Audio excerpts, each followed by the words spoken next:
Good evening viewers. আজ আমি রান্না করে তোমাদের সকলকে স্বাগত।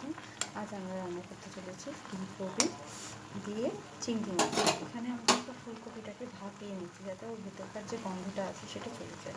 অপরদিকে এই রান্নাটার একটা বিশেষত্ব এটাই হলো যে এটা আমার বাড়িতে পুরোনো দিনের রান্না বলে যেটা বোধহয় আমি না ঠাকুমার সময় একটা রান্না, যেটা আমার পিসিরাও জানে এবং সেই থেকে আমার সেজ পিসির কাছ থেকেই আমার এটা মূলত শেখা এবং সেজ পিসির কাছ থেকে আমি মূলত রান্নার হাতে করি।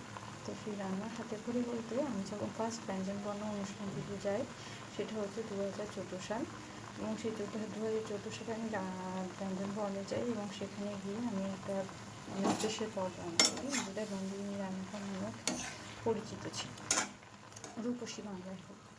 তো সেখানে গিয়েও তখন আমি জাস্ট কলেজে পড়ছি। তো সেখানেও আমার ওই রান্নাটা বসে প্রশংসা পেয়েছিল এবং এখানেও আমি আশা করব নিউট্রিটিভ দিক থেকেও এটা খুব ওটা ভালো ছিল। ছানার উপর একটা রান্না ছিল, পুরোপুরি নিরামিষ পদ, কিন্তু এটা নিরামিষ নয়, এটা আমিষ পদ। এটার সঙ্গে আমি দেবো আমাদের চিংড়ি মাছ। দেখো গোটা চিংড়ি আমি এখানে দিচ্ছি না, কুচো চিংড়ি দিচ্ছি। এই কুচো চিংড়িটারও একটুখানি আমি গতি করব, কারণ গতি না করলে এখানে একটু হলুদ জল না হয়ে যাবে কিন্তু এর টেস্টটা ভালো খুলবে না। এদিকে আমার মেয়ের এখন পরীক্ষা চলছে, সেই সঙ্গে ওর দাঁতেরও খুব প্রবলেম চলছে, সেই জন্য বানিয়ে নিচ্ছি একটা হালকা পাতলা খিচুড়ি। খুব হালকা করে বানানো জল জলে খিচুড়ি, যাতে ওর খেতে অসুবিধা না হয়। সে সঙ্গে একটু আলু ভাজা ও একটু ডিম ভাজা, যাতে দাঁতের মধ্যে কোনো ক্ষতি না হয়। এবার এটাকে ভীষণভাবে গলাতে হবে, তাই জন্য আমি একটু চাপা দিয়ে দিলাম। এটাকে যেরকম আছে সেরকম রেখে দিয়ে কিছুক্ষণের জন্য ওয়েট করবো। দেখো আমার জল তৈরি হয়ে গেছে। এবার আমি এখান থেকে চিংড়ি মাছগুলোকে নিয়ে জাস্ট এটার মধ্যে দিয়ে দেবো। এটার মধ্যে অলরেডি চিংড়ি মাছগুলো আমার নুনভাবে মাখানো রয়েছে।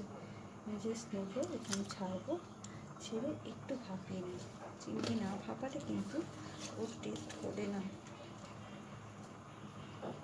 তোমরা সকলেই জানো যে আমি একজন টিচার, তো সকালবেলা আমার একজন হেল্পিং হ্যান্ড থাকে যে সকালবেলা রান্নাটা আমার গুছিয়ে দিয়ে চলে যায়, আর বিকেলবেলার দিকে রান্নাটা আমার বাড়ির লোকের জন্য আমি করতেই পছন্দ করি। সেখানে আর কারোর হস্তক্ষেপ আমার ঠিক ভালো লাগে না।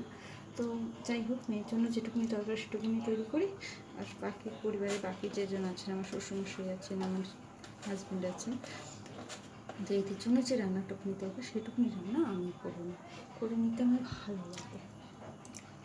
হ্যাঁ, অনেক পরিশ্রম করে আসতে হয়, কখনো কখনো পড়িয়ে খেতে ফিরতে আমার অনেকটা রাত্রিরই হয়ে যায়, 8টা সাড়ে 8টা এরকম বেজে যায়।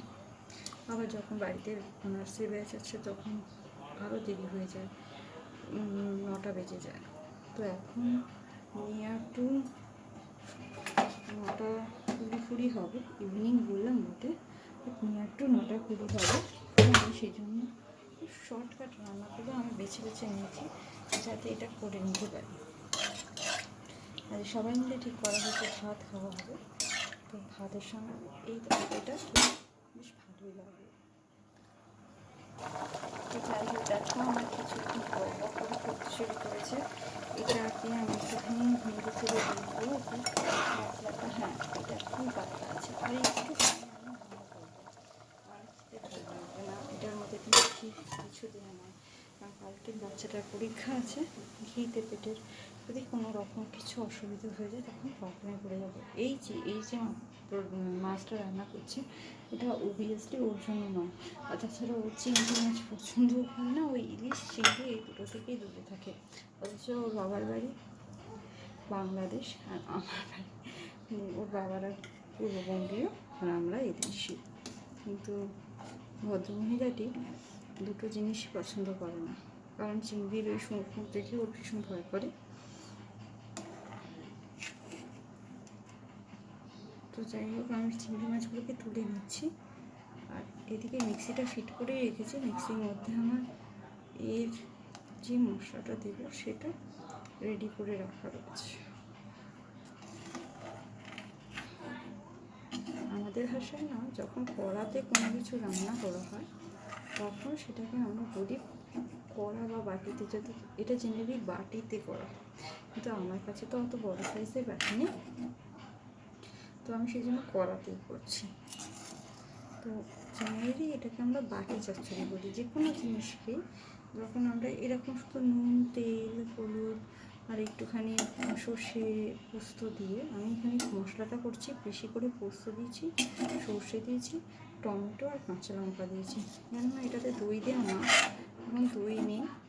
এত রাত্রে কাউকে বলতেও ইচ্ছে করছে না যে গিয়ে দইটা নিয়ে এসো। তো যা হাতের কাছে আছে সেটা দিয়ে আমি করে নেওয়ার চেষ্টা করছি।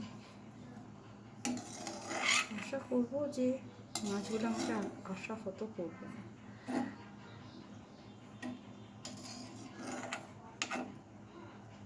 হ্যাঁ, এটা আলু দিয়েও করা যায়, বিভিন্নভাবে করা যায়। ফুলকপি দিয়ে আমি যেমন করেছি, এটা অনেকে বাঁধাকপি দিয়েও করতে পারে। সেদিনকে আমি চার বাঁধাকপি যখন করেছিলাম, চার বাঁধাকপির এক্সট্রা যদি থেকে থাকে বাড়িতে, তাদেরকে একটু কুচো চিংড়ি কিনে ওটার সঙ্গে যদি নাড়াচাড়া করে দিয়ে দেয়, তাহলে ওটা একটা নতুন ডিশ হয়ে যাবে। এবং চিংড়ি মাছটা এখন যেহেতু বার্ড ফ্লু হচ্ছে, তো আমার মনে হয় চিংড়ি মাছ খানিটা আমি নেবো না। তো কুচো মাছ যেগুলো হয় না, মৌরলা মাছ বা কাচকি মাছ, এইগুলো কিনে একটু কড়া করে ভেজে যদি আপনি মিশিয়ে দিতে পারেন কোনো খাবারে, তো গুঁড়ো করে নিয়ে যদি আপনারা ওইটা থেকে বলছে মাছগুলো ভালো করে ভেজে যদি গুঁড়িয়ে নিয়ে ওটা আপনি মিক্স করে দেন, তাতে খেতে খুবই ভালো লাগে। আর ওটা উপকারীও বটে। সবসময় তো মাছ, মাংস, ডিম আমরা খেতে পারি না। ডিমটা অবশ্যই খেতে পারি, কিন্তু অনেকেরই না অ্যালার্জির প্রবলেম থাকে। আর চিংড়ি মাছটা যেহেতু বলতে পারছি না, অনেকের অ্যালার্জির প্রবলেম থাকে। আর এখন যা সময়টা এসেছে, কার কখন কী থেকে অ্যালার্জি হয় না, ফুড অ্যালার্জি বা ডাস্ট অ্যালার্জি, কোনটা থেকে কী হবে কেউ বলতে পারে না। আচ্ছা, ওইটার কাছে আমি একবার কাছাকাছি জল নিয়ে নিলাম। জল নেওয়ার পর এটাতে আমি মেশাবো হলুদ আর নুন। সো ভিউয়ার্স, আমার এখানে হলুদ আর নুন মেশানো হয়ে গেছে, এবং জিনিসটাকে ফোটানোর জন্য আমি আঁচটাকে বাড়িয়েও দিয়েছি, এবং এর মধ্যে জল দিয়েছি আমি এখন অ্যাড করে দেবো আস্তে আস্তে আমার এখানে সেদ্ধ করে রাখা কপিগুলো। ওপর থেকে ছড়িয়ে দেবো বলা তেল, সর্ষের তেল।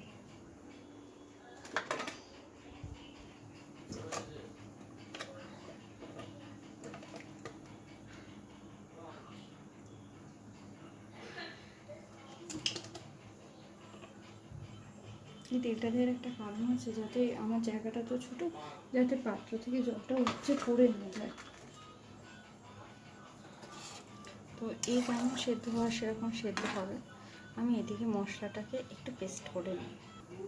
দেখো, আমার মিশ্রণটা কিন্তু তৈরি হয়ে গেছে।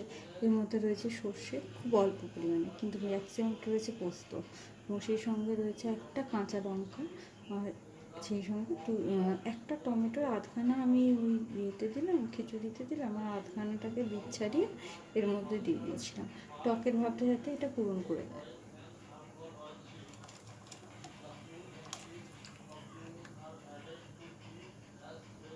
এরপরেও এখানে অনেক রেসিডিউ রয়ে গেছে, কিন্তু এটা একটু সেদ্ধ হতে চাই, তারপর এইগুলো আস্তে আস্তে আমি এর মধ্যে চালান করব, মানে দিয়ে দেব।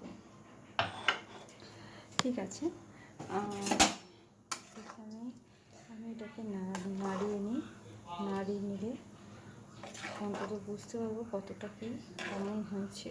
এটা একদম ঘাঁটা ঘাঁটা করতে হবে। হ্যাঁ, এর মধ্যে চিংড়ি মাছগুলোকে দিয়ে দিই।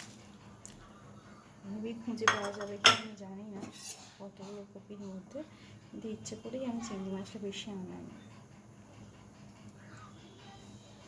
আমার বাড়িতে অনেকেই চিংড়ি মাছ খেতে চায়, ওরা ইলিশ মাছের ভক্ত। চিংড়ি মাছ খাওয়ার লোক বলতে আমি একা।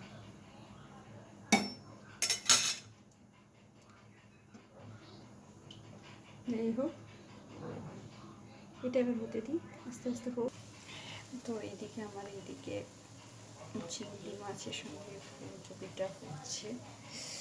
আমি খুঁজিটাকে ডুবিয়ে রাখি, নাহলে এর যা অবস্থা এ হচ্ছে পড়বে।